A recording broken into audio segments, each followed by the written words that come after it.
Europe 1. La journal de 6h30. Fanny Marceau, bonjour Fanny. Bonjour Alexandre, bonjour à tous. 1 200 000 manifestants dans les rues hier selon le ministère de l'Intérieur, 3,5 millions selon les syndicats. La grève contre la réforme des retraites s'est bel et bien durcie. Nouvelle manifestation prévue samedi et la mobilisation peut aller plus loin, estime Philippe Martinez, le leader de la CGT, convaincu qu'Emmanuel Macron fait une affaire personnelle de ce projet de loi.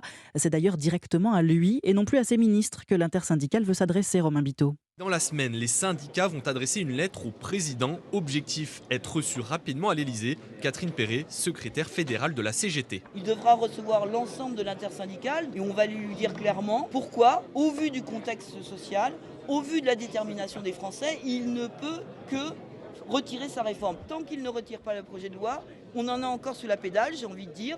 D'ici là, l'intersyndicale veut maintenir le souffle de la mobilisation et appelle à plusieurs journées de manifestation ces prochains jours. Simon Dutheil, co-délégué général de l'Union syndicale solidaire. Il va y avoir des mobilisations dans tout le pays. Le gouvernement croyait gentiment pouvoir glisser vers une adoption parlementaire. Je vous promets que ça ne sera pas le cas. Tout en se félicitant de la mobilisation record d'hier, l'intersyndicale n'a pas acté la grève reconductible pour tous les secteurs professionnels. Romain Biteau, notez la réponse de l'Elysée au syndicat qui demande à être reçu par Emmanuel Macron. La porte de l'exécutif est toujours ouverte, assure le palais.